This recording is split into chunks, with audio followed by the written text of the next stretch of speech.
गुरबचन सिंह, अजय, अंजू। आज हम गिजू भाई बाड़ेका के बारे में जानेंगे। सबसे इंपॉर्टेंट तो ये है, इनको मूंछों वाली माँ कहा जाता है। कई बार ये क्वेश्चन आ जाता है, ठीक है। हाँ, तो ध्यान रखिए हितेशी, ठीक। तो इसमें क्या है, इसमें है भाई आपका मूंछों वाली माँ। वैसे तो आजकल इतने हार्मोन इम्बैलेंस हो रहे हैं, लड़कियों की मूंछें दाढ़ी इतनी आ रही है, ठीक है। मगर खैर इनको उस सेंस में कहा जाता था कि मतलब एक माँ जिसमें बहुत ज्यादा आत्मीयता होती है, बहुत प्यार लगाव होता है। उसी तरीके से ये जो थे, ये जो है इतने लगाव से, इतने प्यार से जो है छोटे बच्चों की शिक्षा को लेकर इन्होंने काम किया माँ की तरह। तो इनको कहते हैं मूंछों वाली माँ, माउस मदर ऑफ ईसीसी, ठीक। हाँ, अब इसके बाद 9 इनका टाइम पीरियड रहा, गुजरात में इनका जन्म हुआ। बहुत ज्यादा देशभक्त थे, ठीक है, बहुत ही जुझारू शिक्षक थे और बहुत हमारे देश में जो हमारी शिक्षा है उसकी काफी इंस्पायरिंग पिलर थी। एक बहुत इंपॉर्टेंट किताब है इनकी दीवा स्वप्न, ये मैंने भी पढ़ रखी है, बहुत अच्छी किताब है। हमें बीएलएड में ये कंपलसरी रीडिंग्स में आती थी ये और तो जान। तो दीवा स्वप्न के अंदर बहुत अच्छी तरीके से गिजू भाई किस तरीके के स्कूल की स्थापना करना चाहते हैं जहाँ पे आजादी हो, जहाँ पर बच्चा खेलने की आजादी, सेंस ऑर्गन्स, इंद्रियों से खेलने की इंद्रियों से सीखने का मौका और सेल्फ डिसिप्लिन, आत्म अनुशासन पर बल, उस तरीके का एक उनका सपनों भरा स्कूल, उसकी झलक आपको इस दीवा स्वप्न नाम वाली जो है आपकी ये आपकी किताब है इसमें देखने को मिलती है। एक भाई ये था कि मोंटेसरी, मारे मोंटेसरी से ये काफी प्रेरित थे। आप सभी को पता होगा मारे मैडम ने जो है वो आपका pre school, pre primary education पे बहुत ज्यादा काम किया है। तो भाई देखिए मोंटेसरी पद्धति नाम की एक इन्होंने किताब भी लिखी। मुनिया रानी ऐसे मतलब इस तरीके की इनकी छोटी बाल साहित्य वाली भी किताबें हैं, ठीक है। उन्होंने और जो है बात की, इन्होंने अकल बिना नकल, इस तरीके की बाल साहित्य की मतलब छोटे बच्चों के लिए कहानी वगैरह लिखते हैं, ऐसी इन्होंने बहुत सारी किताबें भी लिखी हैं। इसके बाद आ गया भाई ये ऐसे एजुकेशनिस्ट थे, यानी कि ऐसे शिक्षाविद थे जिन्होंने बाल केंद्रित उपागम पर बल दिया, यानी बच्चा हमारा सेंटर ऑफ एजुकेशन होना चाहिए। और उसी अनुसार अगर बच्चा सेंटर में होगा तो इतने साल पहले भी ये रचनावादी उपागम की अनुशंसा करते हैं कि जहां बच्चा खुद ज्ञान को निर्मित कर रहा है, टीचर जो है वो जानकारी दे के बच्चे के दिमाग को नहीं भर रहा है। पूर्व प्राथमिक, प्री प्राइमरी, ईसीसी के बच्चों को कैसे पढ़ाया जाए, ठीक है। इसमें भारत में परिचय, इस चीज का इंट्रोडक्शन। उससे पहले तो ये होता था भाई छठी में पहली में बच्चा जाएगा और क्या बात करनी है, पूर्व प्राथमिक वगैरह क्या होती है। तो इन्होंने इतने साल पहले जो है आपकी बात कर ली थी कि ईसीसी भी जरूरी है भाई, पूर्व प्राथमिक पर बच्चे को कैसे पढ़ाया जाए, खेलों के माध्यम से, इंद्रिय ज्ञान के माध्यम से, कैसे वो चीजों को तोड़ेगा मरोड़ेगा और सीखेगा, उस चीज पर इनका काफी बल रहा। कम लागत वाली शिक्षण सामग्री, आसपास के परिवेश के समान से बच्चों को पढ़ाने की इनकी ये बात बड़ी इंपॉर्टेंट है। इन्होंने इन्फ्लुएंस किया थ्योरेटिकल बेसिस ऑफ, ये खुद इन्फ्लुएंस थे, प्रभावित थे मारे मोंटेसरी से। तो जो मारे मोंटेसरी के विचार थे वो इनकी विचारधारा में भी दिखाई देते हैं। देखिए जब हम किसी से इन्फ्लुएंस होते हैं, ठीक है, मान लीजिए आप में से कुछ बच्चे मुझसे इन्फ्लुएंस होंगे, कुछ हो सकते हैं ज्यादा हो सकते हैं ना। तो शायद मैं जिस तरीके से मैं नोट्स बनाती हूँ, जिस तरीके से मैं ज्ञान को निर्मित और अपने अधिगम करता हूँ, मैं निर्मित करवाती हूँ, तो शायद वो भी उसी तरीके से नोट्स और उस तरीके के एग्जाम्पल सोचने लगेंगे, वैसे ही बात करने लगेंगे, ठीक है। खुद की ओरिजिनलिटी तो होगी, कुछ अपना भी होगा, ऐसा नहीं है कि तुम मेरी फोटो स्टेट होगे, मगर वो झलक देखने को मिलेगी। शायद आप कहीं खड़े होंगे, आप और आपके पास कोई और दो शिक्षक से पढ़े हुए टीचर के बच्चे खड़े होंगे, तो आप रिफ्लेक्ट देख पाते हैं, आप वो सोच देख पाते हैं कि हाँ हम इस टीचर से पढ़े हैं, तो ये सोच उसने हमारी विकसित करी है, तो वो आपकी बातों में झलकता है। ऐसे ही ये हमारे मोंटेसरी से प्रेरित थे, तो इनकी विचारधारा में मारिया मैडम की जो विचारधारा है उसकी झलक देखने को मिलती है। जब हम मारिया मैडम मोंटेसरी करेंगे, कैसे केंद्रीय सेंस ऑर्गन्स से उन्होंने इंद्रिय से विकास की बात की, कैसे उन्होंने डिडक्टिव एपरेटस सामान से कैसे हम पढ़ाते हैं उसकी बात की। तो ये भी कहते हैं ना भाई सामान से पढ़ाओ, मगर बहुत महंगा खर्चीला, भारत को देखते हुए उन्होंने कहा इतना महंगे की जरूरत नहीं है, कम लागत वाले से पढ़ा, ठीक है। हाँ, कहते हैं कि हमें ऐसे नाम यूज नहीं करने चाहिए कि प्राइमरी, मिडिल और हाई स्कूल, ठीक है। प्राइमरी, मिडिल और हाई स्कूल की बजाय उन्होंने कहा कि भाई मैं तो नाम रखूंगा बाल मंदिर, किशोर मंदिर और विनय मंदिर। जैसे मंदिर होता है जहाँ पे पूजा अर्चना बहुत दिल से की जाती है, ऐसे ही जो स्कूल है वो एक मंदिर है इनके हिसाब से। तो पेपर में क्वेश्चन आए कि बाल मंदिर की अवधारणा किस विचारक की उपज है, तो तुम लिख देना वो गिजुभाई बड़ेका के विचारों में हमें देखने को मिलता है। एक ऐसी जगह है जहाँ पे बच्चे की बेइज्जती नहीं मारी जाएगी, जहाँ बच्चे को पीटा नहीं जाएगा, जहाँ बच्चे को जियड़ यानी ऐसे झक्को छोड़ के नहीं किया जाएगा, वो ऐसा ही जगह होगी मंदिर, बाल मंदिर यानी कि बच्चों का मंदिर, यानी कि एक ऐसा स्कूल, ठीक है। ये बात सभी याद रखेंगे। इसके बाद आ गई इनकी एजुकेशनल फिलोसफी। देखिए ऑलमोस्ट सभी विचारक जब आप करेंगे तो आप ये देखेंगे ना कि वो प्रोग्रेसिव होते हैं। ये भी कह रहे हैं कि भाई बच्चे को आजादी दीजिए, उसको रिस्पेक्ट दीजिए, सम्मान दीजिए, स्पिरिचुअल डेवलपमेंट के मौके भी धीरे धीरे हमें देने चाहिए, आध्यात्मिक विकास, बच्चा कुछ कुछ नया बना पाए तो उसको सम्मान दो, सम्मान दोगे तो वो क्रिएटिविटी कुछ नया करेगा, कुछ नया सृजित करेगा। Development of good qualities of citizenship, नागरिकता के गुणों का विकास, नागरिकता यानी कि अपनी बारी पर बोलना, लोकतांत्रिक मूल्यों का विकास करना, ठीक है। उस चीज को ये भी बड़ा इंपॉर्टेंट मानते थे, ठीक। स्व अध्याय के मौके देना, बच्चा स्व अनुशासन करे, खुद को अभिव्यक्त कर पाए, सेंस ट्रेनिंग की बहुत इंपॉर्टेंट है, सेंस ट्रेनिंग इनके लिए। और देखिए नेचर स्टडी यानी कि बाहर गार्डन में ले जाकर बच्चे को पढ़ाना, ठीक है, वो भी बहुत जरूरी है।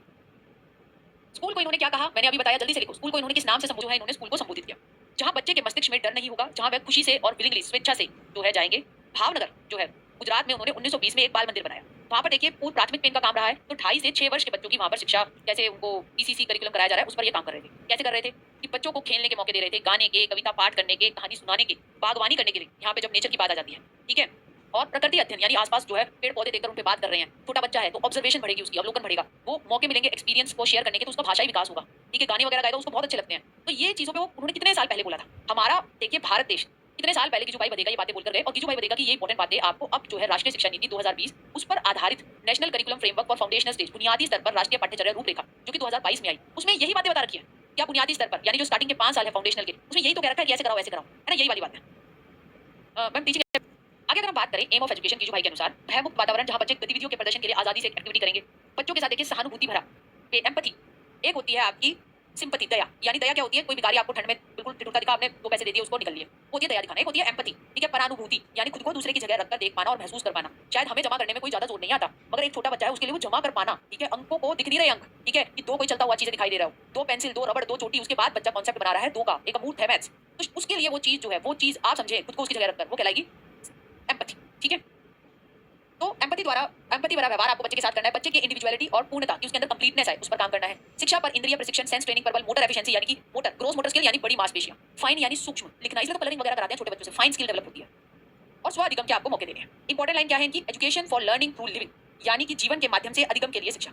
एजुकेशन फॉर लर्निंग यानी आप सीख रहे हैं शिक्षा के माध्यम से, जीते जीते। मैं जीते जीते सीख रही हूँ, ठीक है, मैं जी रही हूँ, ठीक है, मैं सीख रही हूँ शिक्षा के माध्यम से, ठीक है। Education for learning through living यानी जीना पहले है, ठीक है, फिर आपकी शिक्षा आएगी, आप जी रहे हैं, आप शिक्षा मनुराठी बाईटी पर ले रहे हैं, ठीक है, और आप शिक्षा के तहत फिर आप अधिगम कुछ नई चीज ऐड कर रहे हैं। ये लाइन आ जाती है भाई इसकी, ठीक है।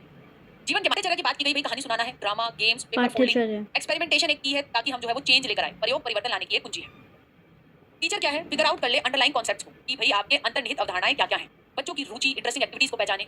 एक बच्चा एक संपूर्ण व्यक्ति है, ठीक है, बच्चा एक पूरा व्यक्ति है इनके हिसाब से, जिसके पास दिमाग है, जिसके भाव हैं, जिसके मस्तिष्क है, ठीक है, समझ है, शक्तियां हैं, उसकी कमजोरियां हैं, उसकी रुचियां भी है और डिसइंटरेस्ट भी है कि इन चीजों में उसे मजा नहीं आता। तो टीचर को ये सब ध्यान में रखकर बच्चे को पढ़ाना है। तो टीचर हो गया फ्रेंड, फिलोसोफर और गाइड, ठीक। तो ये हो गया भाई हमारे गीजू भाई भदे का चाहिए। गीजू भाई मूंछों वाली बदे का मूंछों वाली माँ। ठीक। इन्होंने किस पर काम किया बेटा, childhood care and education, pre primary education पर इनका बहुत ज्यादा काम है। सेंस ऑर्गन्स के माध्यम से सीखना, ठीक, इंद्रियों के माध्यम से ज्ञान। और भाई क्या है, और ये किससे प्रेरित थे बेटा जी, ये प्रेरित बाल मंदिर आरती, वेरी गुड, बाल मंदिर की इन्होंने स्थापना की, ठीक। ये मोंटेसरी से प्रेरित थे, ठीक। इसके बाद इन्होंने क्या कहा, ठीक। और बताइए बेटा, पूछो वाली माँ प्री प्राइमरी हो गया भाई, फारिया बेटा और नई बात बताओ। हाँ, दीवा स्वपन इनकी बुक का नाम है, बहुत इंपॉर्टेंट है, बिल्कुल सही। और एक लाइन है भाई शिक्षा को लेकर, वो क्या था, जिंदा शिक्षा तभी तो मैं सीखूंगा, ठीक है, ये एक लाइन है भाई, ये इनकी इंपॉर्टेंट है। और बताइए, अकल वैसे तो बहुत सारी किताबें हैं इनकी। किताब का नाम। हाँ, शिक्षा प्रयोग पर आधारित, बाल केंद्रित उपागम है इनका, है ना, चाइल्ड सेंटर्ड। और साथ ही साथ रचनावादी उपागम कि बच्चा खुद ज्ञान की रचना करता है, ठीक। कैसे करेगा, उसको कहानी सुनाना, ठीक है, उसके साथ ही साथ उसको पेपर फोल्डिंग एक्टिविटीज कराना, ड्रामा, खेल, ठीक है, इन सब पर बल है। रिस्पेक्ट, टीचर क्या हो गई, फ्रेंड, फिलोसोफर और गाइड, ठीक है। मेरे हिसाब से सारी चीजें हो गई हैं। एक बार और हम पीछे पन्ने पलट के देख लेते हैं।